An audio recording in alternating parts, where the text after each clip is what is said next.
The magic നോവലിലേക്ക് സ്വാഗതം. കൺമണി part 6. ലൈൻസർ break ഇട്ടു. Steering വീലിൽ കൈ പിടിച്ചിരുന്ന വിശാഖയുടെ ശ്വാസഗതി വേഗത്തിലായി. എയർപോർട്ടിലേക്കുള്ള യാത്രയാണ്. ഇന്ന് ബോംബെ ടൂർ ഉണ്ടെന്നും ഓഫീസിൽ നിന്ന് നേരെ എയർപോർട്ടിലേക്ക് പോകുമെന്നും രാവിലെ പറഞ്ഞിരുന്നു. അത് മറന്നുപോയ ഞാനാണ് വിഡ്ഢി.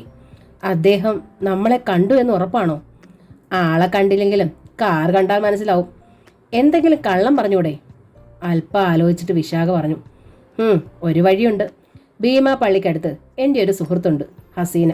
ഗൾഫുകാരൻ്റെ ഭാര്യയാണ്. ബോംബെയിൽ ഞങ്ങളുടെ അയൽക്കാരിയായിരുന്നു. അവരെ കാണാൻ പോയെന്ന് പറയാം. കൂടെ ഇരുന്നാൾ അവരുടെ സഹോദരൻ സിറ്റിയിൽ വരാൻ വേണ്ടി എൻ്റെ കൂടെ കാറിൽ കയറി. നമ്മൾ കളിപ്പിക്കാൻ പോകുന്നത് ചില്ലറക്കാരനെയല്ല, ഡോക്ടർ ജയന്ത് ഗോപാലിനെയാണ്. എന്നെ അദ്ദേഹത്തിനറിയാം. അതിനും മറുപടി ഉണ്ടായിരുന്നു വിശാഖയ്ക്ക്. ജയന്തിൻ്റെ ബുദ്ധി എക്കണോമിക്സിലാണ്, പ്രായോഗിക ബുദ്ധി വിശാഖ ഗോപാലിനാണ്. സംശയമുണ്ടോ? അയലത്ത് താമസിക്കുന്ന ബാങ്ക് മാനേജർ സുഹാസ് ഡി മേനോനെ വഴിയിൽ കണ്ടു.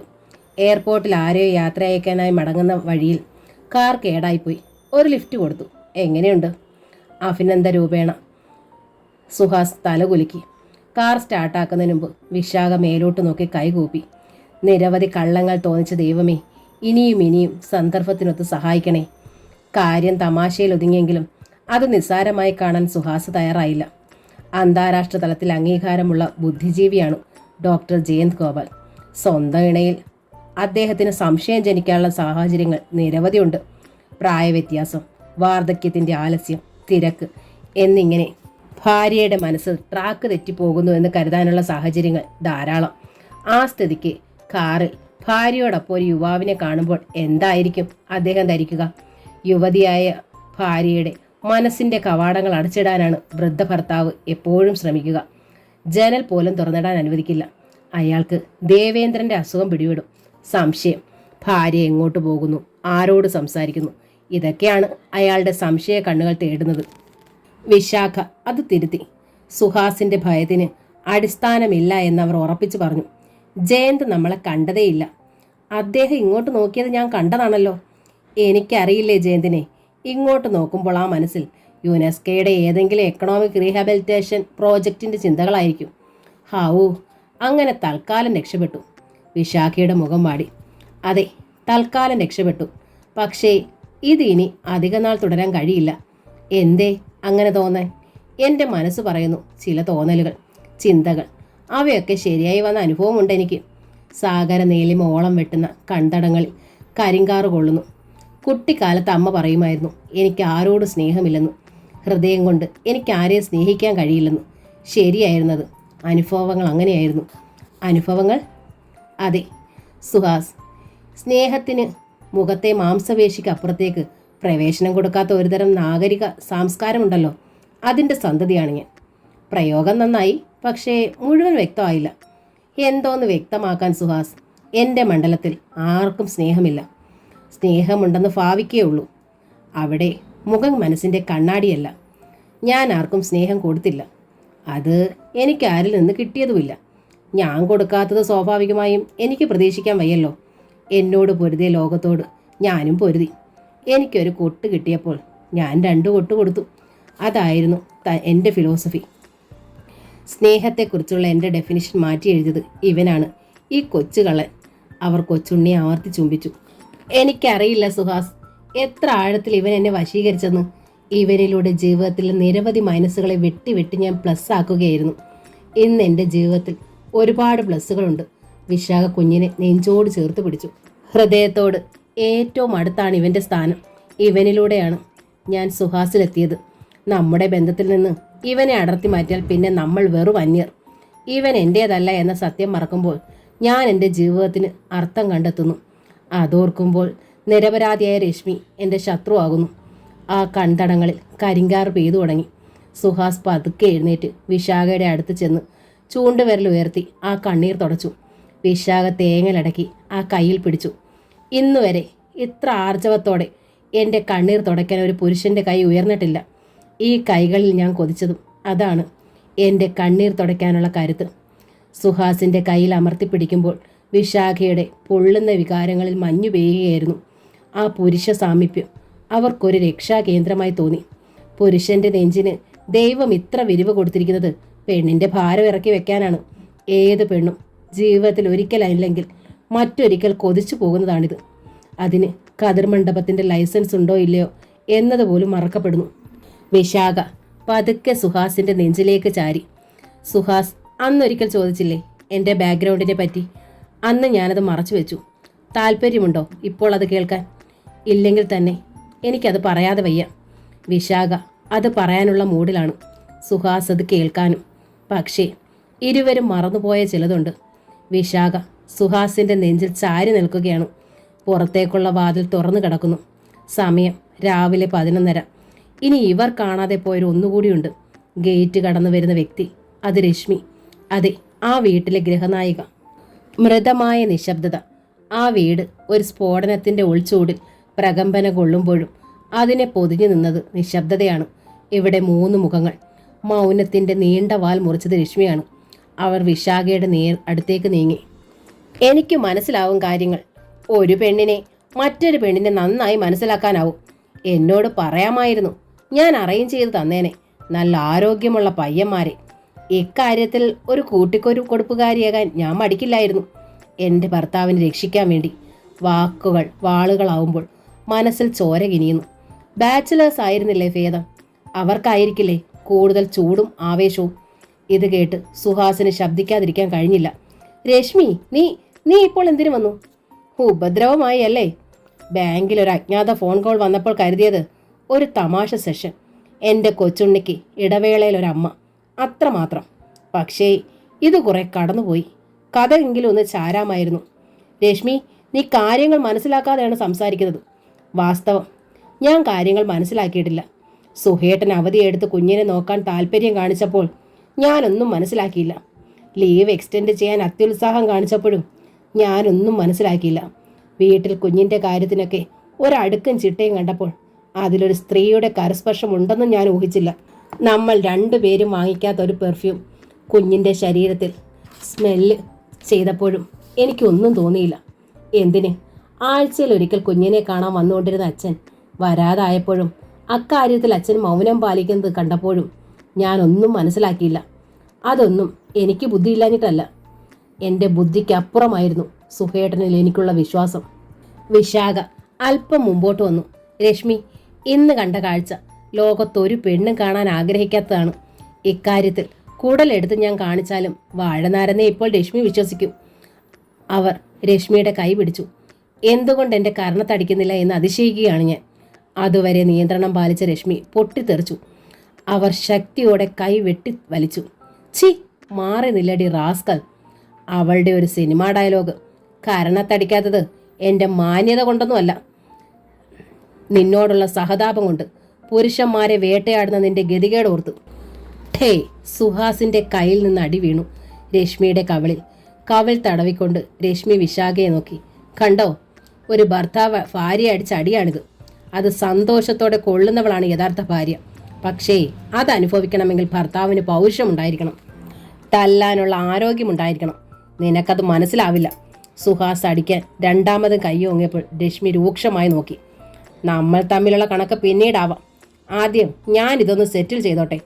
വിശാഖ പൊട്ടിക്കരഞ്ഞു. നമ്മൾ തമ്മിലുള്ള കണക്ക് സെറ്റിൽ ചെയ്യാൻ ഒറ്റ വഴിയുള്ളൂ രശ്മി.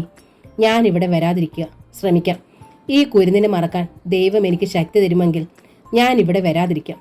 അവർ ഒരു സ്റ്റെപ്പ് മുന്നോട്ട് വെച്ചു. ആരുടെ ഒരവകാശവും ഞാൻ തട്ടിയെടുത്തിട്ടില്ല. എൻ്റെ അവകാശങ്ങൾ പോലും വിട്ടുകൊടുത്തിട്ടേ ഉള്ളൂ.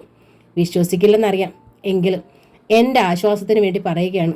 ശരീരങ്ങൾ തമ്മിൽ അല്പമൊന്ന് അടുത്തു പോയെങ്കിലും ഞങ്ങളുടെ മനസ്സുകൾ അകലങ്ങളിലാണ്. വിതുമ്പി കരഞ്ഞുകൊണ്ട് അവർ കുഞ്ഞിനെ ചുംബിച്ചു. തേങ്ങലടക്കാൻ പാടുക വിട്ടുകൊണ്ട് അവർ പടിയിറങ്ങി. വിശാഖ പോകുമ്പോൾ സുഹാസ് വേഗതയിൽ അകത്തേക്ക് പോയി. ലുങ്കി വലിച്ചെറിഞ്ഞ് അയാൾ പാൻസും ഷർട്ടും ഇട്ടു. ശബ്ദകോശത്തോടെ സ്റ്റീൽ അലമാര വലിച്ചു തുറന്നു പേഴ്സ് എടുത്ത് പോക്കറ്റിലിട്ടു. അപ്പോഴേക്കും കുഞ്ഞിനെയും എടുത്ത് രശ്മി അടുക്കളയിലേക്ക് പോയിരുന്നു. ബൈക്കിന് പകരം കാർ സ്റ്റാർട്ടാക്കുന്ന ശബ്ദമാണ് രശ്മി കേട്ടത്. ആരണ്യ ബാറിൻ്റെ ആളൊഴിഞ്ഞ മൂലയിൽ അയാൾ ഇരുന്നു. അരണ്ട വെളിച്ചം, കാതിൽ രഹസ്യം പോലെ മൂളുന്ന സംഗീതം. നുരയുന്ന ഗ്ലാസുകൾക്ക് പിന്നിൽ പുകയുന്ന മനസ്സുമായ ആൾക്കാർ. വെളുത്ത യൂണിഫോം ധരിച്ച നരച്ച വെയിറ്റർ മുമ്പിൽ വന്നു. സുഹാസ് സാറല്ലേ? അയാളുടെ മുഖത്ത് അതിശയം. എന്നെ എങ്ങനെ അറിയാം? ബാങ്കിൽ നിന്നൊരു IRDP എടുത്തിട്ടുണ്ട്. എന്നിട്ട് ഇവിടെ അന്ന് എനിക്കൊരു ചെറിയ ബിസിനസ് ഉണ്ടായിരുന്നു. അത് പൊളിഞ്ഞപ്പോൾ ഇവിടെ കയറിക്കൂടി. സാറിനെ ഇവിടെ പ്രതീക്ഷിച്ചില്ല. അതെന്താ? സാറ് ആളൊരു തൻ്റെ ഇടമുള്ള കൂട്ടത്തിലാണെന്നാണ് ഞാൻ കരുതിയത്. തൻ്റെ ഇടമുള്ളവർക്ക് മദ്യപാനം നിഷിദ്ധമാണോ? അത് സാറിന് അറിയാൻ മേലാഞ്ഞിട്ടാ. ജീവിതത്തിൻ്റെ ടെൻഷനെ നേരിടാനുള്ള ആത്മശക്തി ഇല്ലാത്തവരാ സാറേ വെള്ളം അടിക്കുന്നത്. ഇവിടെ വരുന്നവരെ ഞാൻ സ്ഥിരം കാണാറുള്ളതല്ലേ. ഇവിടെ വന്ന് ഇരുട്ടത്തിരുന്ന് ശകലം പാട്ട് കേട്ട് 2 സ്മോൾ അടിച്ച് മനസ്സിനൊരയവ് കിട്ടും. ഇവരെയൊക്കെ ഇങ്ങോട്ട് തള്ളിവിടുന്നത് ഭാര്യമാരാ സാറേ. ഭാര്യമാരോ? വായാടിയായ വീട്ടർക്കൊരു ശ്രോതാവാകുകയായിരുന്നു സുഹാസ്. വീട്ടിലെ സ്വൈര്യക്കേട് കൊണ്ടോ സാറേ മിക്കവരും ഇവിടെ വരുന്നത്? വീട്ടിൽ അല്പം സമാധാനം കൊടുത്താൽ ഇവരിവിടെ വരുത്തില്ല. ചിലതൊക്കെ പാതിരാത്രി വരെ ഇരുന്ന് കളയും സാറേ. ഇറക്കി വിടാൻ പെടുന്ന പാട് ഞങ്ങൾക്കല്ലേ അറിയൂ. ഓർഡർ കൊടുക്കുമ്പോൾ സുഹാസ് ഓർത്തു, അപൂർവമായി മദ്യം കഴിച്ചിട്ടുള്ളൂ. അതും കോൺഫറൻസുകളിലൊക്കെ. ബ്രാൻഡിൻ്റെ പേര് പോലും ശരിക്കറിയില്ല. കുപ്പിയും ഗ്ലാസും ഐസ് ക്യൂബും ടേബിളിൽ നിർത്തുമ്പോൾ വെയിറ്റർ വീണ്ടും വാചാലനായി. കാട്ടാനകളെപ്പോലെ ആ സാറേ ഇവിടെ വരുന്നവർ. കൂട്ടമായിട്ട് വന്നാൽ ശല്യമില്ല. വട്ടത്തിലിരുന്ന് കഴിച്ചേച്ച് പൊയ്ക്കോളും. ഒറ്റയാന സൂക്ഷിക്കണം. 3 എണ്ണം അകത്ത് ചെല്ലുമ്പോൾ വാചകമടിക്കാനുള്ള മൂഡ് വരും. ഞങ്ങൾ വെയിറ്റർമാർ വേണം സഹിക്കാൻ. സുഹാസ് ഒരു സിഗരറ്റ് എടുത്ത് ചുണ്ടത്ത് വെച്ചപ്പോൾ വെയിറ്റർ പോക്കറ്റിൽ നിന്ന് തീപ്പെട്ടി എടുത്ത് കത്തിച്ചു കൊടുത്തു. ചിലരുണ്ടല്ലോ സാറേ, ആരോടും പറഞ്ഞുകൂടാത്ത രഹസ്യങ്ങൾ അങ്ങ് പറഞ്ഞു കളയും. 2 പെഗ് കഴിഞ്ഞപ്പോൾ വെയിറ്റർ പറഞ്ഞു, സാറിന് വലിയ പരിചയമില്ലെന്ന് തോന്നുന്നു. അധികം കഴിക്കണ്ട, കാർ ഓടിക്കാനുള്ളതല്ലേ. കാർ സ്റ്റാർട്ടാക്കുമ്പോൾ സുഹാസിൻ്റെ മനസ്സിൽ വെയിറ്ററുടെ വാക്കുകളായിരുന്നു. വീട്ടിലെത്തുമ്പോൾ വരാന്തയിലെ അരമതിലിൽ രശ്മി.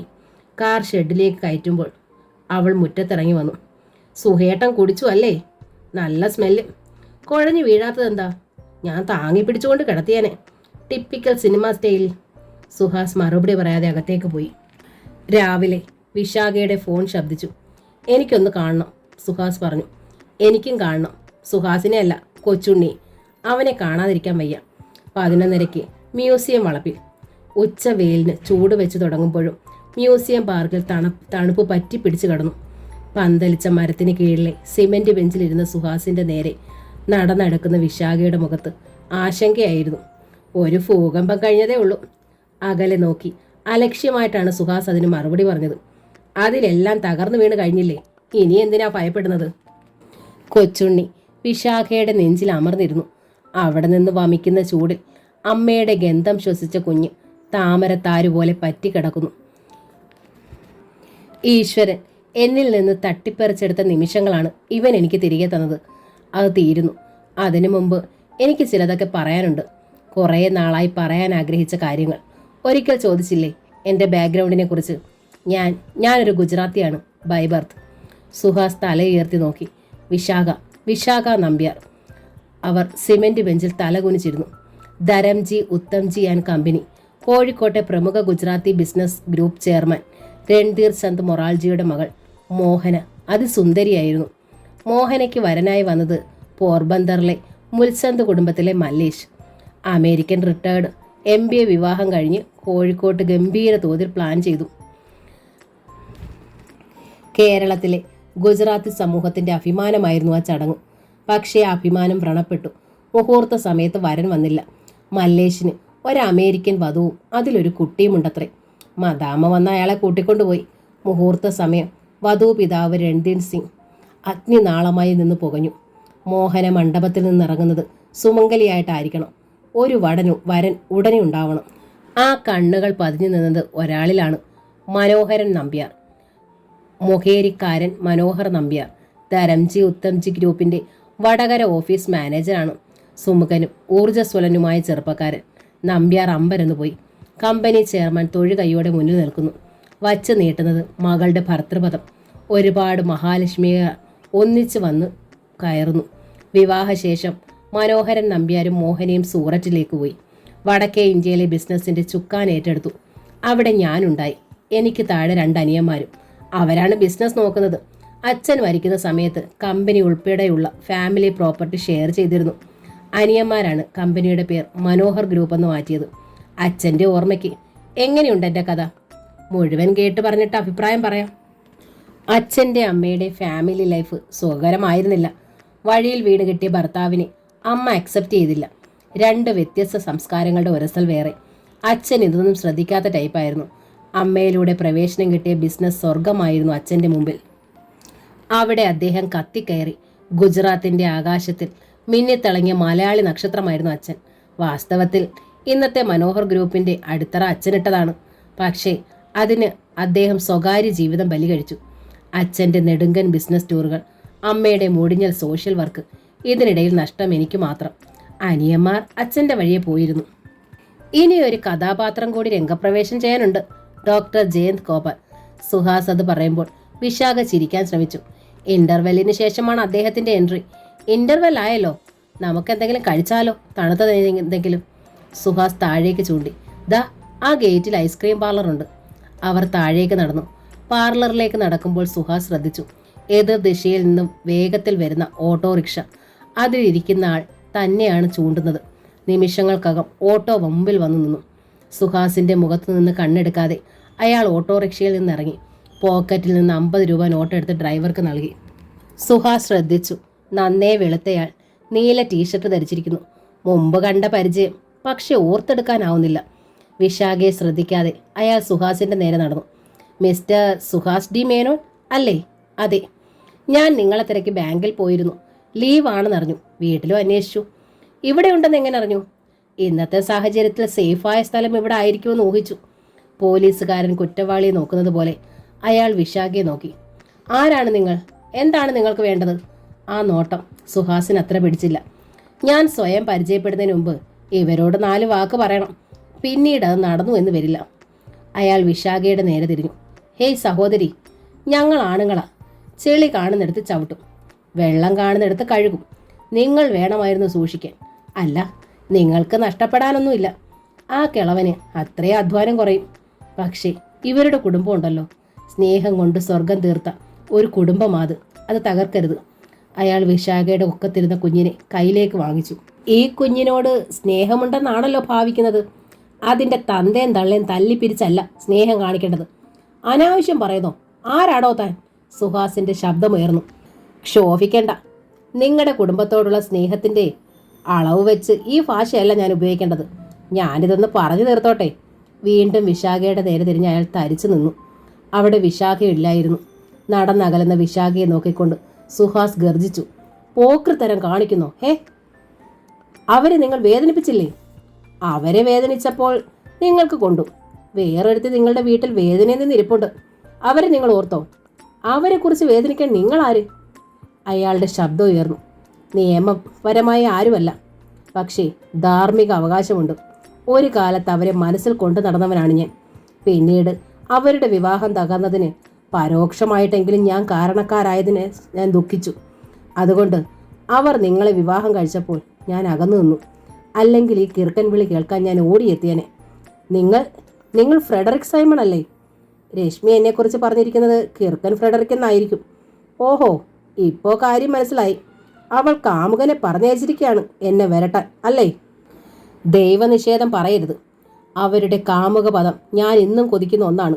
അതെനിക്ക് അവർ തന്നിട്ടില്ല. പിന്നെ എന്ത് അവകാശത്തിൻ്റെ പുറത്താണ് നിങ്ങളെന്നെ ഉപദേശിക്കുന്നത്? കുഞ്ഞിനെ സുഹാസിൻ്റെ കയ്യിൽ കൊടുത്തുകൊണ്ട് ഫ്രെഡറിക് പറഞ്ഞു. ഒരവകാശവും ഇല്ല സുഹൃത്തെ. പക്ഷേ ഞാനൊന്ന് പറഞ്ഞോട്ടെ, നിങ്ങൾ കുന്നിക്കുരു എന്ന് കരുതി വലിച്ചെറിയുന്നത് മാണിക്യമാണ്. അതിൻ്റെ വില അമൂല്യമാണ്. ഒരു സ്വത്താണവൾ. നിങ്ങൾക്കൊരു ഊന്നുവടിയാരാവാനെങ്കിലും അവൾക്ക് കഴിയും. മനസ്സിലാക്കൂ പ്ലീസ്. അല്പം നടന്നിട്ട് അയാൾ തിരികെ വന്നു. ഇതൊരു കിറുക്കൻ്റെ വാചകമായി തോന്നാം, പക്ഷെ ഒന്ന് ഓർത്തോളൂ, ലോകത്തെന്നും എക്കാലത്തും സത്യങ്ങൾ പറഞ്ഞിട്ടുള്ളത് കിറുക്കന്മാരാണ്. അയാൾ നടന്നകന്നു. സുഹാസിൻ്റെ ശബ്ദം ഉയരുകയായിരുന്നു. നീ എന്ത് വിചാരിച്ചു? നിന്റെ കാമുകൻ്റെ വിരട്ട് കണ്ട് ഞാൻ ഭയപ്പെടുമെന്നോ? രശ്മി അതിശയിച്ചു. കാമുകനോ? ആരാ സുഹേട്ട എൻ്റെ കാമുകൻ? ഞാനെങ്കിലും ഒന്ന് അറിയട്ടെ. നിനക്കറിയില്ല അല്ലേ? അഭിനയിക്കാതെ. ഫ്രെഡറിക് സൈമണെ നിനക്കറിയില്ലല്ലേ? ഫ്രെഡറിക്? അവൻ വന്നിരുന്നോ? അവനിതൊക്കെ എങ്ങനെ അറിഞ്ഞു? അതാണ് ഞാൻ ചോദിച്ചത്. കൊച്ചിയിലെ നേവൽ ബേസിൽ ജോലി ചെയ്യുന്ന ഫ്രെഡറിക് ഇന്നലെ തിരുവനന്തപുരത്ത് നടന്ന സംഭവം അറിഞ്ഞ് ഇന്ന് ഇവിടെ എത്തിയിരിക്കുന്നു. അവന് ദിവ്യദൃഷ്ടിയുണ്ടോ? എനിക്കെങ്ങനെ അറിയാം സുഹേട്ടാ? അയാൾ പല്ല് കടിച്ചുകൊണ്ട് പറഞ്ഞു. നിനക്കൊന്നും അറിയില്ല. നിന്നെക്കുറിച്ച് പലരും പലതൊന്നും പറഞ്ഞു, ഞാൻ വിശ്വസിച്ചില്ല. നിന്റെ ആദ്യ ഭർത്താവ് പറഞ്ഞതുവരെ ഞാൻ അവഗണിച്ചു. നീ തന്നെ എന്നോട് ചോദിച്ചു, ഒരു സെക്കൻഡ് ഹാൻഡ് വണ്ടി വാങ്ങാൻ തയ്യാറാണോ എന്ന്. ഞാൻ അതിന് തയ്യാറായി. ഭാര്യയിൽ നിന്ന് പുരുഷൻ ആശിക്കുന്നതൊന്നും തരാൻ നിനക്ക് കഴിഞ്ഞില്ല. അത് ഞാൻ കാര്യമാക്കിയില്ല. ഇന്നിപ്പോൾ കഴമ്പില്ലാത്തൊരു കാര്യത്തിന് എന്നെ പ്രതിക്കൂട്ടിൽ കയറ്റുന്നു. അതേ സുഹേട്ട, കഴമ്പില്ലാത്ത കാര്യം തന്നെ, സമ്മതിച്ചു. സ്വന്തം ഭർത്താവിൻ്റെ നെഞ്ചത്ത് ഒരന്യ സ്ത്രീ മുഖമമർത്തി നിൽക്കുന്നത് കഴമ്പില്ലാത്ത കാര്യമാണ്, സമ്മതിച്ചു. നിർത്തടി. ഞാനും ആ സ്ത്രീയും തമ്മിലുള്ള ബന്ധത്തെക്കുറിച്ച് നീ അന്വേഷിച്ചോ? അതേക്കുറിച്ച് എനിക്ക് പറയാനുള്ളത് എന്താണെന്ന് നീ കേൾക്കാൻ നീ തയ്യാറായോ? കാള പെറ്റെന്ന് കേട്ടപ്പോഴേ നീ കയറെടുത്തില്ലേ? ഇല്ല സുഹേട്ട, കയറെടുത്തില്ല. കയറെടുക്കാൻ വിചാരിച്ചു ആദ്യം. പക്ഷേ ഇവനെ ഓർത്തപ്പോൾ കൈ അറച്ചുപോയി. വയറ്റിൽ പിറന്നില്ലെങ്കിലും ഇവൻ എൻ്റെ മോനായി പോയില്ലേ? അതേ വികാരമേ ആ സ്ത്രീക്കുള്ളൂ, വയറ്റിൽ പിറക്കാത്ത മോൻ. അമ്മയാകാനുള്ള പെണ്ണിൻ്റെ സഹജമായ മോഹം, അതാണ് അവരെ ഈ വീടുമായി അടുപ്പിച്ചത്. അതിനപ്പുറം ഒരതിരുകളും അവർ ലംഘിച്ചിട്ടില്ല. സുഹേട്ടൻ പറഞ്ഞത് ഞാൻ വിശ്വസിക്കാം. അതിനു മുമ്പ് എൻ്റെ കണ്ണുകൾ എന്നെ വഞ്ചിച്ചു എന്ന് വിശ്വസിക്കണം. ദേഷ്യം സഹിക്കാതെ സുഹാസ് ടീപ്പോയിൽ ആഞ്ഞടിച്ചു. Blood sheet. ഇല്ല, നമ്മളിങ്ങനെ സംസാരിച്ചിട്ട് കാര്യമില്ല. വേഗം ഡ്രസ്സ് ചെയ്. എന്തിനാ സുഹേട്ടാ? എവിടെ പോവാൻ? പറഞ്ഞത് കേട്ടാ മതി. കുഞ്ഞിനെ തയ്യാറാക്കും. രശ്മിക്കൊന്നും മനസ്സിലായില്ല. സാരി മാറി കുഞ്ഞിനെ ഉടുപ്പിടിയിക്കുന്നത് വരെ സുഹാസ് അസ്വസ്ഥനായി മുറ്റത്തുലാത്തി. ഞാൻ തയ്യാറായി. പറയൂ സുഹേട്ടാ, എവിടേക്ക്? വീട് പൂട്ട്. രശ്മി വീട് പൂട്ടുമ്പോഴേക്കും സുഹാസ് കാർ സ്റ്റാർട്ട് ചെയ്ത് കഴിഞ്ഞിരുന്നു. ഇനിയെങ്കിലും പറയൂ സുഹേട്ടാ, എങ്ങോട്ടാ? അയാൾ ഉറക്കെ ഗർജിച്ചു. നിന്റെ അച്ഛൻ്റെ വീട്ടിലേക്ക്. കയറടി. കാർ നീങ്ങി. കുറേ ദൂരം പോയപ്പോൾ രശ്മിക്ക് മനസ്സിലായി സുഹാസ് ഗർജിച്ചത് സത്യമാണെന്ന്. മെഡിക്കൽ കോളേജിനടുത്തുള്ള അഡ്വക്കേറ്റ് നമ്പ്യാരുടെ വീടിനെ ലക്ഷ്യമാക്കിയാണ് കാർ നീങ്ങിയത്. ഓ, എന്നെ എൻ്റെ അച്ഛൻ്റെ വീട്ടിൽ കൊണ്ടാക്കുകയാണല്ലേ? അതെ, എന്നെ വിശ്വാസമില്ലാത്ത ഭാര്യയെ എനിക്ക് വേണ്ട. ആ വാചകം എനിക്ക് ആവർത്തിച്ചൂടെ? എന്നെ വിശ്വാസമില്ലാത്ത ഭർത്താവിനെ എനിക്കും വേണ്ടാന്ന് ഞാൻ അങ്ങനെ പറഞ്ഞില്ല. അല്പം മുമ്പ് ഫ്രെഡറിക് സൈമണെ എൻ്റെ തലയിൽ കെട്ടിവെച്ചതോ? സുഹാസ് മിണ്ടിയില്ല. അടിസ്ഥാനമില്ലാത്ത കാര്യത്തിന് സുഹേട്ടൻ എന്നെ സംശയിക്കാം. കണ്ണുകൊണ്ട് കണ്ട കാര്യം ഞാൻ വിശ്വസിച്ചുകൂടാ, അല്ലേ? ആട്ടെ, ഇതൊരു സസ്പെൻഷനാണോ അതോ ടെർമിനേഷനോ? ടെർമിനേഷൻ ആണെങ്കിൽ ക്ലെയിം സെറ്റിൽ ചെയ്യാൻ കിടക്കുന്നു. അത് നീ നിശ്ചയിക്ക്. തൽക്കാലം എനിക്കല്പം മനസമാധാനം വേണം. അതിന് ആരണ്യ ബാർ ഉണ്ടല്ലോ. പെഗ് കണക്കിന് മനസമാധാനം മേടിച്ച് കുടിക്കാമല്ലോ. കാർ വീട്ടുപടിക്കലെത്തി. മുറ്റത്ത് ചെടികളുടെ ഇടയിളക്കിക്കൊണ്ട് നിന്ന നമ്പ്യാർ ഗേറ്റിലേക്ക് വന്നു. തീരെ അപ്രതീക്ഷിതമല്ല എന്ന ഭാവം മുഖത്ത്. രശ്മിയും കുഞ്ഞും ഇറങ്ങുമ്പോൾ നമ്പ്യാർ ചോദിച്ചു, സുഹാസ് ഇറങ്ങുന്നില്ലേ? ഇല്ല, ഞാൻ പോകുന്നു. ഇപ്പോഴീ വരവ് തീരെ പ്രതീക്ഷിച്ചില്ല. ഒക്കെ രശ്മി പറയും. അവളും മോനും കുറച്ച് ദിവസം ഇവിടെ നിൽക്കട്ടെ. രശ്മി അകത്തേക്ക് പോകുമ്പോൾ നമ്പ്യാർ ഡോറിൻ്റെ അടുത്തേക്ക് വന്നു. സുഹാസിനോട് എന്ത് പറയണമെന്ന് എനിക്കറിയില്ല. ആകെ ഒരു ചിന്താക്കുഴപ്പത്തിലാണ് ഞാൻ. ഒരപേക്ഷയെ എനിക്ക് അവകാശമുള്ളൂ. എൻ്റെ മോളുടെ ജീവിതം തകർക്കരുത്. ഒരു തകർച്ചയിൽ നിന്ന് അവളെ രക്ഷിച്ച ആളാണ് സുഹാസ്. ഞാൻ ആരെയും തകർക്കുന്നില്ല. സ്വന്തമായിട്ട് എന്തെങ്കിലും കെട്ടിപ്പടുക്കാൻ പാടുപെടുകയാണ് ഞാൻ. നമ്പ്യാർ ഒരു നിമിഷം മൗനം പാലിച്ചു. ഒരിക്കൽ രശ്മിയുടെ ദുർവിധി കണ്ട് കരഞ്ഞവനാണ് ഞാൻ. പിന്നീട് എൻ്റെ കണ്ണ് നിറഞ്ഞത് നിങ്ങളുടെ നല്ല ജീവിതം കണ്ടപ്പോഴത്തെ സന്തോഷം കൊണ്ടാണ്. ആ എന്നെ പഴയ സ്ഥിതിയിലേക്ക് തള്ളിവിടരുത്. കാർ സ്റ്റാർട്ട് ചെയ്തുകൊണ്ട് സുഹാസ് പറഞ്ഞു. അത് രശ്മിയും കൂടി വിചാരിക്കണം. കാർ നീങ്ങി. വീട്ടിലെത്തുമ്പോൾ അയാൾക്ക് തോന്നി വിശാഖയെ കാണണമെന്ന്. അവരോട് മാപ്പ് പറയണം. അയാൾ വിശാഖയുടെ ഗേറ്റിൽ കാർ നിർത്തി. അകത്ത് ആരുമുള്ള ലക്ഷണമില്ല. ഗേറ്റിൽ അലക്ഷ്യഭാവത്തിൽ ഗൂർഖ. എനിക്ക് മാഡത്തിനെ കാണണം. മേം സാബ് അന്തർ നൈ. എവിടെ പോയി? പതാനായി. അറിയില്ല. ബാങ്കിലെത്തിയ സുഹാസിനെ കാത്തിരുന്നത് ഒരു പ്രധാനപ്പെട്ട വാർത്തയാണ്. ചെയർമാൻ വരുന്നു. ഒരാഴ്ച തിരുവനന്തപുരത്തുണ്ടാകും. ബ്രാഞ്ചുകൾ വിസിറ്റ് ചെയ്യാനിടയുണ്ട്. DGMൻ്റെ മെസ്സേജ്. റെക്കോർഡുകൾ അപ് ടു ഡേറ്റായി വെക്കുക. See that everything is in order. ചെയർമാനെ സ്വീകരിക്കാൻ എയർപോർട്ടിൽ സുഹാസും പോയിരുന്നു. തടിയൻ ബൊക്കകളും ഹാരങ്ങളും സ്വീകരിച്ചുകൊണ്ട് തടിച്ച ഫ്രെയിമുള്ള കണ്ണട വെച്ച വെളുത്ത കുള്ളൻ ചെയർമാൻ പുറത്തേക്ക് വന്നു. മുഖത്ത് ഗൗരവം, ഒരു ബാങ്ക് എക്സിക്യൂട്ടീവിന് ചേർന്ന ഗാംഭീര്യം. ശ്രീരാമ സന്നിധിയിലുള്ള വാനരന്മാല പോലെ നിന്ന മാനേജർമാർക്കിടയിലേക്ക് കണ്ണയച്ച് കനത്ത ശബ്ദത്തിൽ ചെയർമാൻ ചോദിച്ചു, ഹൂ ഈസ് സുഹാസ് ഡി മേനോൻ? സുഹാസ് മുന്നോട്ട് വന്നു. Meet me in the hotel at 5:30. Suhas അമ്പരന്നു. വന്നിറങ്ങിയ ഉടൻ ചെയർമാൻ അന്വേഷിച്ചത് തന്നെ. താൻ അത്ര പ്രധാനപ്പെട്ട വ്യക്തിയാണോ? മറ്റു മാനേജർമാരുടെ മുഖത്ത് അസൂയയുടെ മങ്ങലേറ്റ അഭിനന്ദഭാവം. സുഹാസ് കോൾ അടിച്ചു. നിങ്ങളുടെ പെർഫോമൻസ് ചെയർമാനെ ഇംപ്രസ് ചെയ്തിരിക്കുന്നു. അഭിനന്ദിക്കാനാണ് വിളിച്ചത്. സുഹാസിന് നേരിയ ആശ്വാസം തോന്നി. അസ്വസ്ഥതകളുടെ മധ്യത്തിൽ ഒരു തണുപ്പ്. കലങ്ങിയ കുടുംബ ബന്ധങ്ങൾക്കൊരു മാപ്പ് സാക്ഷിയായി ഔദ്യോഗിക അംഗീകാരം. വൈകിട്ട് 5:15 ഹോട്ടലിൽ ലോണിൽ കാർ നിർത്തുമ്പോൾ ഉള്ളിൽ പ്രതീക്ഷകളുടെ ഒളിമിന്നൽ. ചെയർമാൻ്റെ പ്രീതി, കരിയറിൻ്റെ ഏണിംഗാണ്. ഒരു fast track promotion, specialised post, Gulf assessment. Luxury സീറ്റിൻ്റെ വാതിൽ തുറക്കുമ്പോൾ ചെയർമാൻ വാച്ച് നോക്കി. You are early by 5 minutes. വെളുത്ത ജൂബയും പൈജാമയും ധരിച്ച ചെയർമാൻ കസേരയിലേക്ക് ചൂണ്ടി. ഇരിക്കുമ്പോൾ സുഹാസ് ശ്രദ്ധിച്ചു. മുഖത്തൊരു പ്രസന്നതയില്ല. അതൊരുമാതിരി എക്സിക്യൂട്ടീവ് ജാടയല്ലേ? Look, you are an office of Shri Dhaneshwari bank. ബാങ്കിൽ മാത്രമല്ല, പുറത്തും എവിടെയും നിങ്ങൾ ബാങ്കിനെ റെപ്രസെൻറ്റ് ചെയ്യുന്നു. ആൾക്കാർ നിങ്ങളെ കാണുന്നത് ബാങ്കിൻ്റെ പ്രതിനിധിയായാണ്. നിങ്ങളുടെ പ്രവൃത്തികൾ നല്ലതായാലും ചീത്തയായാലും ബാങ്കിൻ്റെ ഇമേജിൽ റിഫ്ലക്റ്റ് ചെയ്യുന്നു. കനത്ത ശബ്ദത്തിൽ, സ്റ്റൈലൻ ഇംഗ്ലീഷിൽ ചെയർമാൻ അത് പറയുമ്പോൾ സുഹാസ് വിയർത്തു. നിങ്ങളുടെ ഭാര്യയും ബാങ്കിലാണല്ലേ? അതെ സാർ. അവർ ഇപ്പോൾ നിങ്ങളുടെ കൂടെയല്ലേ താമസം? അതെ സാർ. Don't bluff. അവർ അവരുടെ വീട്ടിലാണ്. You are staying alone. Suhas അല്ല എന്ന് പറഞ്ഞില്ല. അയാൾ അമ്പരക്കുകയായിരുന്നു. മദ്രാസിലിരിക്കുന്ന ചെയർമാൻ ഇതൊക്കെ ഇത്രയേറെയുള്ള തിരക്കുള്ള ഒരു മനുഷ്യന് തൻ്റെ സ്വകാര്യ ജീവിതത്തിലെ വിശദാംശങ്ങൾ പോലും ഹൃദ്യസ്ഥം. സുഹാസിന് ഒരുതരം നിന്ദയാണ് തോന്നിയത്. ചെയർമാനല്ല, ആരായാലെന്ത്? തൻ്റെ പേഴ്സണൽ ലൈഫിൽ ബാങ്ക് മാനേജ് ചെയർമാൻ എന്ത് കാര്യം? അയാളുടെ മനസ്സ് വായിച്ചിട്ടെന്നവണ്ണം ചെയർമാൻ പറഞ്ഞു.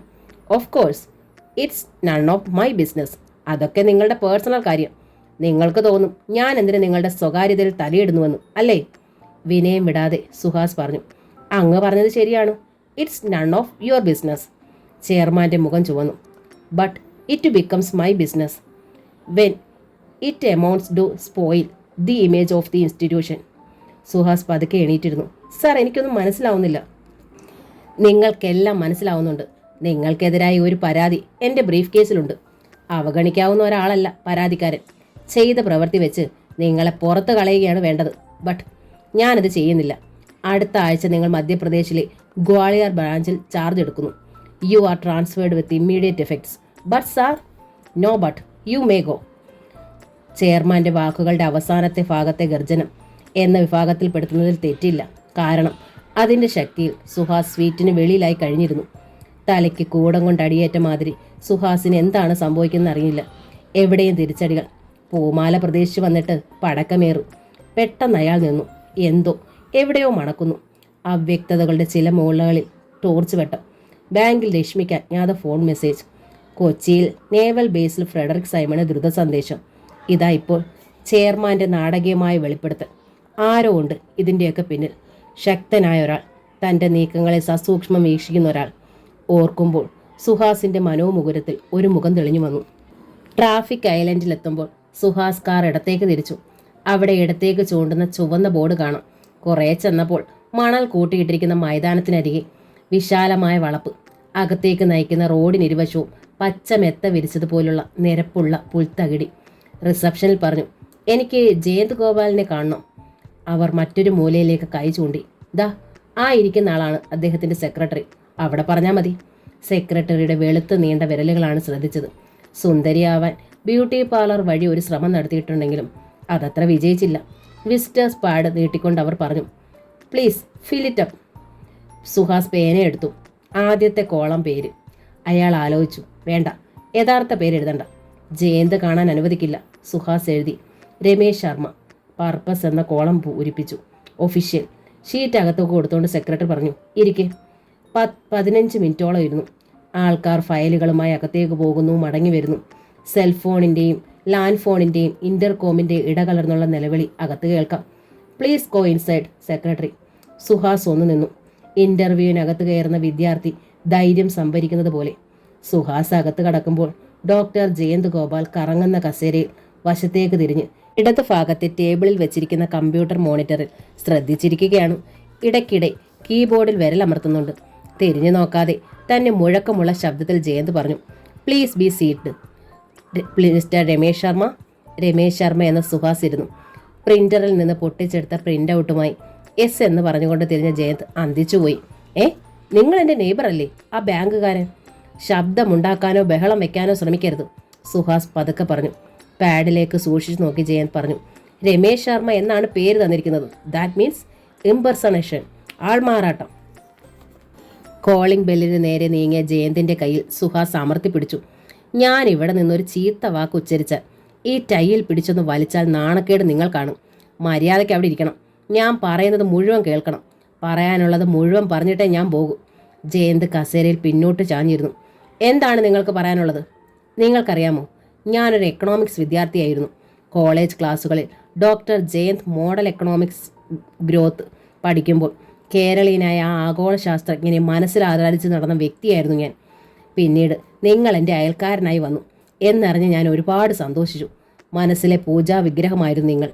ഈശ്വര സന്നിധിയിൽ എന്നതുപോലെയാണ് ഞാൻ നിങ്ങളെ കാണാൻ വന്നത്. പക്ഷേ ഞാൻ കണ്ടത് ചെകുത്താനെ.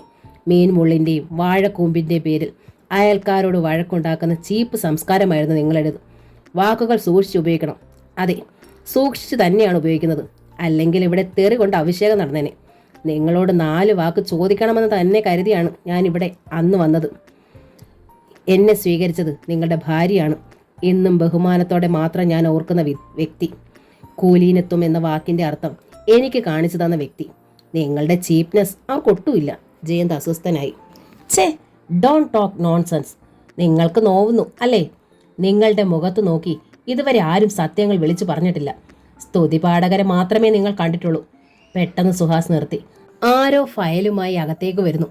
സുഹാസ് വിനയത്തോടെ പറഞ്ഞു, സാർ, എനിക്ക് പറയാനുള്ളത് മുഴുവൻ കേൾക്കണം. സാർ, ഇതൊക്കെ സാറിനോടല്ലാതെ ഞാൻ ആരോട് പറയാനാ? വന്നയാൾ ഫയൽ തുറന്നു വെച്ച് എന്തോ പറയാൻ തുടങ്ങുമ്പോൾ ജയന്ത് തടഞ്ഞു. അതവിടെ വെച്ചിട്ട് പോയിക്കോളൂ.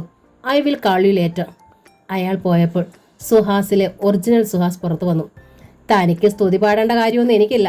മാത്രമല്ല, ഒരുത്തിനെ തന്തയ്ക്ക് വിളിക്കാൻ തോന്നിയാൽ അത് വിളിച്ചാൽ എനിക്ക് സമാധാനം കിട്ടും. ഛേ, നിങ്ങളൊരു ബാങ്ക് മാനേജറല്ലേ? അതെ, അതുകൊണ്ടാണ് ഇത്രയും മാന്യമായ വാക്കും പ്രവൃത്തി. നിങ്ങൾ ലോക പ്രശസ്തനല്ലേ? നിങ്ങളുടെ പ്രവൃത്തിയോ? നിങ്ങൾ എൻ്റെ ഭാര്യയ്ക്ക് ബാങ്കിൽ ഫോൺ ചെയ്തു. കൊച്ചി നേവൽ ബേസിലുള്ള അവളുടെ സുഹൃത്തിനെ വിവരം അറിയിച്ചു. ബാങ്ക് ചെയർമാനെ കൊണ്ട് എന്നെ സ്ഥലം മാറ്റിച്ചു. നേരിട്ട് നിന്ന് ഫൈറ്റ് ചെയ്യാനുള്ള നട്ടല് തനിക്കില്ല. ഒളിയമ്പുകളെ വശമുള്ളൂ. എടോ, പുരുഷൻ എന്ന വാക്കിൻ്റെ അർത്ഥം അറിയണോടോ? സ്വന്തം ഭാര്യയുടെ ചാരിത്രശുദ്ധിയിൽ സംശയമുണ്ടെങ്കിൽ നേരിട്ട് അവളോട് ചോദിക്കാനുള്ള ചങ്കൂറ്റം വേണം. അല്ലാതെ ജാരൻ എന്ന് സംശയിച്ച് വല്ലവൻ്റെയും ചന്തിക്കിട്ട് തോണ്ടുകയല്ല വേണ്ടത്. You are breaking all limits. നിങ്ങൾ അതിര് കടക്കുന്നു. സുഹാസ് എണീറ്റു. ഞാൻ അതിര് കടന്നിരുന്നെങ്കിൽ അടുത്ത ഓണത്തിന് ഉപ്പേരി ചവയ്ക്കാൻ നിങ്ങളുടെ പല്ല് കാണില്ലായിരുന്നു. ഞാൻ പോകുന്നു. ഇത്രയെങ്കിലും തൻ്റെ മുഖത്ത് നോക്കി പറഞ്ഞില്ലെങ്കിൽ എനിക്ക് ഉറക്കം വരില്ല. നോക്കി പേടിപ്പിക്കണ്ട. ബാങ്ക് ചെയർമാൻ തൻ്റെ പോക്കറ്റിലാണെന്നും താൻ ഇനി എന്താ ചെയ്യാൻ പോകുന്നതെന്നും എനിക്കറിയാം. ഒരു കഷ്ണം കടലാസ് ചെലവാക്കുമ്പോൾ തീരും ആ ബന്ധം. സുഹാസ് തിരികെ നടക്കുമ്പോൾ പുറകിൽ കനത്ത ശബ്ദം. എന്നെയും തെറി പറഞ്ഞിട്ട് സേഫായി അങ്ങ് പോകാമെന്നാണോ തൻ്റെ വിചാരം? സുഹാസ് തിരിഞ്ഞു നിന്നു. താൻ എന്നെ ഒരു പുല്ലും ചെയ്യില്ല. എനിക്കറിയാൻ തന്നെ. താനൊരു നമ്പർ 1 ഫീരുവാണ്. സുഹാസ് പുറത്തിറങ്ങി. വേദനയുടെ മുള്ളുകൾ വിങ്ങി നിന്നിരുന്ന വ്രണം പൊട്ടിയൊലിച്ച് ചോരയും ചലവും പോയി കഴിയുമ്പോഴത്തെ ആശ്വാസം തോന്നി സുഹാസിന്. ഇന്നോ നാളെയോ ട്രാൻസ്ഫർ ഓർഡർ ബാങ്കിലെത്തും. പോകാൻ വരട്ടെ. കുറച്ച് ദിവസം അവധിയെടുക്കാം. എല്ലാം ഒന്ന് കലങ്ങി തെളിയട്ടെ. ബാറിലേക്ക് നീങ്ങിയാലോ? 2 പെഗ് അടിച്ച് ഈ സുദിനം ആഘോഷിക്കാം. അല്ലെങ്കിൽ വേണ്ട, വീട്ടിൽ ചെന്ന് കുളിച്ച് ഫ്രഷായിട്ടാകാം ആഘോഷം. വീട്ടിലെത്തുമ്പോൾ ഗേറ്റിൽ പ്രതീക്ഷിക്കാത്ത ആൾ, രശ്മിയുടെ അച്ഛൻ. വീട്ടിലും ബാങ്കിലും മാറി മാറി ഫോൺ ചെയ്തു. കിട്ടാത്തത് കൊണ്ട് വേവലാതി പിടിച്ച് ഓടി നടക്കുകയായിരുന്നു ഞാൻ. എന്താ കാര്യം? രശ്മിക്ക് സുഹാസിനെ അത്യാവശ്യമായെന്ന് കാണണമെന്ന്. എന്നെ വീട്ടിലെടുത്തുന്നില്ല അവൾ. സുഹാസിന് പശ്ചാത്താപം തോന്നി. പാവൻ രശ്മി. താൻ അവളെ വെറുതെ തെറ്റിദ്ധരിച്ചു. ഫ്രെഡറിക് സൈമണിൻ്റെ പേരിൽ. ഡോർ തുറന്നു പിടിച്ച് സുഹാസ് പറഞ്ഞു, കയറണം. ഗേറ്റിലെത്തുമ്പോഴേ കണ്ടു വരാന്തയിൽ രശ്മി. മുഖത്ത് കണ്ണീരൊഴുകി പിടിച്ച പാട്. മനസാക്ഷിയുള്ള ഏതോ ഭാഗം മുറിഞ്ഞ് ചോര വരുന്നത് മാതിരി തോന്നി സുഹാസിന്. പിണക്കം എന്നോടല്ലേ ഉള്ളൂ സുഹേട്ടാ, നമ്മുടെ മോനോടില്ലല്ലോ. അവന് സുഖമില്ല. രശ്മിയുടെ തോളിൽ ചേർത്ത് പിടിച്ചുകൊണ്ടാണ് സുഹാസ് അകത്തേക്ക് കടന്നത്. എന്താ മോൻ, എന്തു പറ്റി? കുഞ്ഞിന് വല്ലാത്ത ടെമ്പറേച്ചർ ഉണ്ടായിരുന്നു. ഇടയ്ക്കിടയ്ക്ക് കുളിരുന്നത് പോലെ വിറയലും. ഹോമിയോ മരുന്ന് കൊടുത്തിട്ട് മാറിയില്ല. ഇന്നലെ ആൻറ്റിബയോട്ടിക് സ്റ്റാർട്ട് ചെയ്തു. പക്ഷെ വ്യത്യാസമൊന്നും കാണുന്നില്ല സുഹേട്ടാ. എവിടെ അവൻ? ബെഡ്റൂമിലെ കട്ടിലിൽ കിടക്കുന്ന കൊച്ചുണ്ണിയെ വ്യക്തമായി കാണാൻ വേണ്ടി രശ്മി ലൈറ്റ് ഇട്ടു. വല്ലാതെ തളർന്നിരിക്കുന്നു അവൻ. മുഖം വാടി, ചുണ്ടുകൾ ഉണങ്ങി ഇരിക്കുന്നു. സുഹാസ് നെറ്റിയിൽ കൈവച്ച് നോക്കി. ചൂട് വിട്ടിട്ടില്ല. പനി ഇടയ്ക്കിടയ്ക്ക് വരുമായിരുന്നത് കൊണ്ട് ഞാൻ അത്ര കാര്യമാക്കിയില്ല.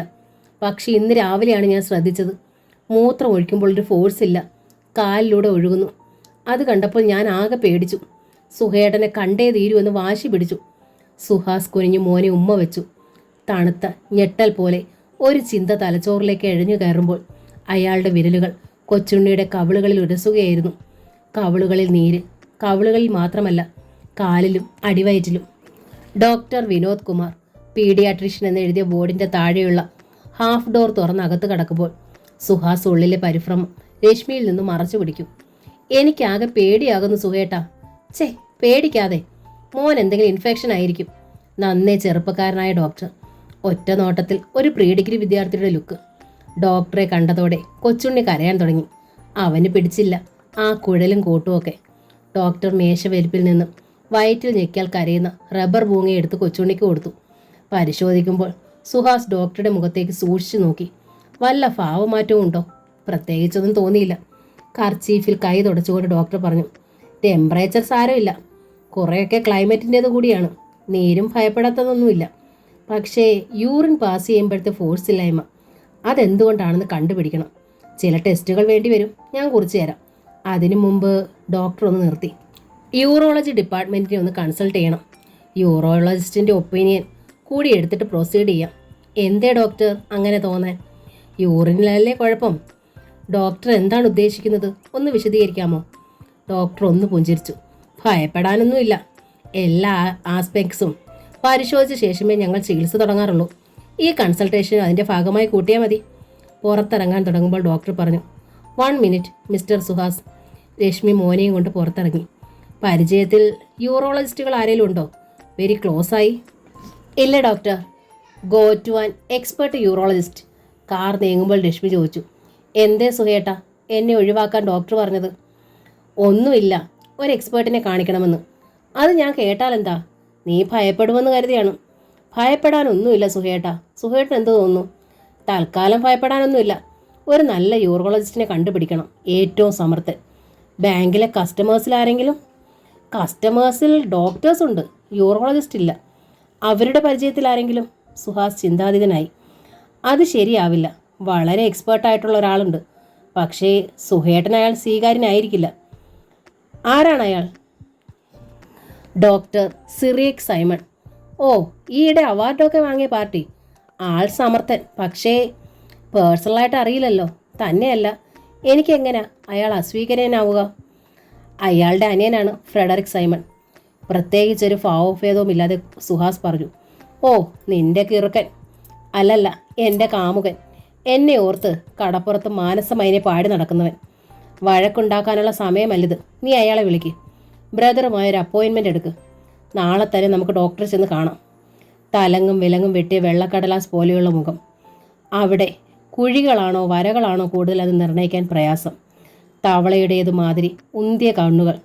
ശരീരത്തിൽ നിന്ന് പറന്നകലാൻ ശ്രമിക്കുന്നത് പോലെ തെറിച്ചു നിൽക്കുന്ന ചെവികൾ. 2 മരച്ചീനി കിഴങ്ങുകൾ കുത്തിക്കയറ്റാൻ ഇടമുണ്ട് എന്ന് മൗനമായി പ്രഖ്യാപിക്കുന്ന തുറന്ന മൂക്ക്. ഇതാണ് ഡോക്ടർ സിറിയക് സൈമൺ. ആശങ്കയ്ക്കിടയിലും ഒരു കുസൃതി ചിന്ത സുഹാസിലുണ്ടായി. ഇദ്ദേഹം കണ്ണ് ഡോക്ടറോ ENTയോ അല്ലാത്തത് നന്നായി. പരിശോധനയ്ക്ക് ഇദ്ദേഹത്തിൻ്റെ മുഖത്ത് നോക്കിയിരിക്കുന്ന രോഗിക്ക് രോഗം കൂടും. യൂറോളജി ആകുമ്പോൾ പ്രശ്നമില്ല. ഒരു ചിരിയോടെയാണ് ഡോക്ടർ അവരെ സ്വീകരിച്ചത്. ഫ്രെഡി പറഞ്ഞിട്ടുണ്ട് രശ്മിയെപ്പറ്റി. അവനിപ്പോൾ കൊച്ചിയിലുണ്ട്. ആളിൻ്റെ സ്വഭാവം അറിയാലോ. അമ്മച്ചിക്ക് ഈയിടെയായിട്ടൊരാഗ്രഹം, അവനെ കൊണ്ട് കല്യാണം കഴിപ്പിക്കണമെന്ന്. എന്നിട്ട് സമ്മതിച്ചോ? സമ്മതം മൂളിയിട്ടുണ്ട്. ഡോക്ടർ പരിശോധനയിലേക്ക് കടന്നു. രോഗലക്ഷണങ്ങൾ പരിശോധിച്ചറിഞ്ഞു. കുഞ്ഞിനെ മലർത്തിയും കമിഴ്ത്തിയും കിടത്തി പരിശോധിച്ചു. സുഹാസ് സൂക്ഷിച്ചു നോക്കി. മുഖത്തെന്തെങ്കിലും ഭാവമാറ്റമുണ്ടോ? എങ്കിലും നേരത്തെ കണ്ട ചിരി മുഖത്തില്ല. മൂത്രം ഒഴിക്കുമ്പോഴുള്ള പ്രത്യേകത എന്താണ് കണ്ടത്? 2-3 ദിവസമായി. നേരത്തെ അതില്ലായിരുന്നോ? അതോ ശ്രദ്ധിക്കാഞ്ഞതാണോ? അത് ശ്രദ്ധിച്ചില്ല. മൂത്രമൊഴിക്കുമ്പോൾ കുഞ്ഞ് കരയുന്നതായോ ശ്വാസം മുട്ടുന്നതായോ തോന്നിയിട്ടുണ്ടോ? ഒരു വിമ്മിട്ടം പോലെ തോന്നിയിട്ടുണ്ട്. അതായത് മൂത്രമൊഴിക്കാനൊരു ബുദ്ധിമുട്ട് പോലെ. ഡോക്ടർ മേശയിലേക്ക് കുനിഞ്ഞ് എന്തോ ആലോചിച്ചു. സുഹാസിൻ്റെ ഹൃദയം പടപട ഇടിച്ചു. അയാൾക്ക് രശ്മിയുടെ മുഖത്ത് നോക്കാനുള്ള ധൈര്യമില്ല. ഓക്കെ, ചില ടെസ്റ്റുകൾ നടത്താനുണ്ട്. താഴെ ലാബിലേക്ക് പോയിക്കോളൂ, ഞാൻ ഏർപ്പാട് ചെയ്യാം. ടെസ്റ്റുകൾ നടത്തണമെന്ന് പീഡിയാട്രീഷ്യനും പറഞ്ഞു. അതേ ടെസ്റ്റ് തന്നെയാണ് ഞാനും സജസ്റ്റ് ചെയ്യുന്നത്. റിസൾട്ട് കിട്ടാൻ ഒരാഴ്ച പിടിക്കും. റിസൾട്ടുമായി വരും, നമുക്ക് ചികിത്സ തുടങ്ങാം. എന്താണ് ഡോക്ടർ? ഒന്നും മനസ്സിലാകുന്നില്ല. അതിനല്ലേ ടെസ്റ്റ് നടത്തുന്നത്. റിസൾട്ട് കാണട്ടെ. രശ്മിയുടെ മുഖം കരയുന്നത് പോലെ. അല്ല ഡോക്ടർ, ഒരു മനസമാധാനത്തിന്. തൽക്കാലം മനസമാധാനക്കുറവിൻ്റെ ആവശ്യമില്ല. റിസൾട്ട് വരട്ടെ. ടെസ്റ്റ് കഴിഞ്ഞ് കാറിൽ കയറുമ്പോൾ രശ്മി കൊച്ചുണ്ണിയെ അടുക്കി പിടിച്ചു. തൻ്റെ നെഞ്ചോട് മുഖം ചേർത്ത് തളർന്നു കിടക്കുന്ന അവൻ്റെ നിഷ്കളങ്കമായ മുഖം കണ്ടപ്പോൾ രശ്മി വിതുമ്പിപ്പോയി. തൻ്റെ നിധിയാണവൻ, വിലപ്പെട്ട മുത്ത്. ദൈവം താഴിട്ട് പൂട്ടിയ തൻ്റെ ഗർഭപാത്രത്തിൻ്റെ വാതിലിൽ ദൈവം കൊണ്ടുവച്ചിട്ട് പോയ നിധി. എന്താ സുഹേട്ടാ ഡോക്ടർ ഒന്നും പറയാത്തത്? ടെസ്റ്റിൻ്റെ റിസൾട്ട് വരട്ടെ. എന്താ എൻ്റെ കുഞ്ഞിന് ഇത്രയേറെ ടെസ്റ്റ് ചെയ്യാൻ മാത്രം അസുഖം? പ്രൈവറ്റ് ഹോസ്പിറ്റലല്ലേ രശ്മി? കാലിലെ മുള്ളെടുക്കാൻ ചെന്നാലും അവർ ECGയും സ്കാനിങ്ങും ഒക്കെ നടത്തും. ആ കൊണ്ടുവച്ചിരിക്കുന്ന യന്ത്രങ്ങൾക്കും വേണ്ടേ എന്തെങ്കിലും ജോലി? സുഹാസിൻ്റെ കമൻറ്റ് അന്തരീക്ഷത്തെ ലഘൂകരിക്കാൻ ഉദ്ദേശിച്ചായിരുന്നെങ്കിലും ഉദ്ദേശിച്ച ഫലം ചെയ്തില്ല. പിന്നീടുള്ള ഒരാഴ്ച നീങ്ങുകയായിരുന്നില്ല, ഉരുട്ടി നീക്കുകയായിരുന്നു. രശ്മി ബാങ്കിൽ പോകാതെ കൊച്ചുണ്ണിയുടെ അടുത്തിരുന്നു. സെക്കൻഡുകൾക്ക് മിനിറ്റുകളുടെ ദൈർഘ്യം, മിനിറ്റുകൾക്ക് മണിക്കൂറുകളുടെയും. സുഹാസും ബാങ്കിൽ ജോയിൻ ചെയ്തില്ല. ജോയിൻ ചെയ്താലുടൻ ഗോളിയറിലേക്ക് റിലീവ് ചെയ്യാനാണ് ട്രാൻസ്ഫർ റോഡിലെ വ്യവസ്ഥ. ചാർജിലുള്ള ഓഫീസർക്ക് അയാൾ ഫോൺ ചെയ്തു. ഞാൻ ലീവിലാണ്, ഓൺ മെഡിക്കൽ ഗ്രൗണ്ട്സ്. ഹെഡ് ഓഫീസിൽ നിന്ന് റിലീവ് ചെയ്തോ എന്ന് അന്വേഷിച്ച് ഇന്നലെയും ഫോൺ ഉണ്ടായിരുന്നു. മെഡിക്കൽ സർട്ടിഫിക്കറ്റ് അയച്ചിട്ടുണ്ട്. 6-ാം നാൾ ആശുപത്രിയിൽ നിന്ന് ഫോൺ. ടെസ്റ്റിൻ്റെ റിസൾട്ട് വന്നിട്ടുണ്ട്. നാളെ ഡോക്ടറെ കാണുക. മേശപ്പുറത്ത് നിരത്തിയിരുന്ന കേസ് ഷീറ്റുകൾ, എക്സ്റേ ഫിലിമുകൾ, റീഡിംഗ് ചാർട്ടുകൾ, കമ്പ്യൂട്ടർ ഷീറ്റുകൾ. അവയിലേക്ക് മുഖം പൂഴ്ത്തിയിരുന്ന ഡോക്ടർ സിറിയക് സുഹാസും രശ്മിയും കൊച്ചുണ്ണിയും ഒത്ത് കയറി വരുന്നത് കണ്ടില്ല. അവരുടെ സാന്നിധ്യം അറിഞ്ഞിട്ടും അദ്ദേഹം തല ഉയർത്താതെ ഇരിക്കാൻ ആംഗ്യം കാട്ടി. മിനിറ്റുകളോളം ചിന്താതീതനായി ഇരുന്ന ശേഷം അദ്ദേഹം സാവധാനം തലയുയർത്തി. ഞാൻ പറയുന്ന കാര്യം സമചിത്തതയോടെ കേൾക്കണം. അപ്സെറ്റ് ആവരുത്. രോഗങ്ങൾ വരുത്തുന്ന ഈശ്വരനാണ്, ഭേദമാക്കുന്നതും. കേട്ടിട്ടില്ലേ? V treat he hills. ഞങ്ങൾ ചികിത്സിക്കുന്നു, അവൻ ഭേദമാക്കുന്നു. പ്രതിവിധികൾ ഇല്ലെന്നല്ല, പക്ഷേ അന്തിമ ഫലം തരേണ്ടത് ഈശ്വരനാണ്. എന്താണ് കാര്യം? പറയൂ ഡോക്ടർ. അസുഖകരമായ ഒരു കാര്യം പറയുമ്പോഴത്തെ ആ സമ്മർദ്ദ മുഖത്ത്. നിങ്ങളുടെ കുഞ്ഞിൻ്റെ കിഡ്നി വീക്കാണ്. Both the kidneys are failing. അതിനുത്തരം ഒരു നിലവിളിയായിരുന്നു. അത് ഉയർന്നത് രശ്മിയിൽ നിന്നാണെന്നും കുഞ്ഞ് അവരുടെ കയ്യിൽ നിന്ന് പിടിവിട്ടു പോവുകയാണെന്നും മുറിയിലുള്ളവർ മനസ്സിലാക്കുമ്പോഴേക്കും രശ്മി പുറകോട്ട് മറിഞ്ഞിരുന്നു. കൺമണി എന്ന നോവലിൻ്റെ ഈ ഭാഗം ഇവിടെ പൂർണ്ണമാവുകയാണ്. ഈ നോവൽ നിങ്ങൾക്ക് ഇഷ്ടമായെങ്കിൽ ലൈക്ക് ചെയ്ത് ഷെയർ ചെയ്ത് സബ്സ്ക്രൈബ് ചെയ്യണേ. Thank you.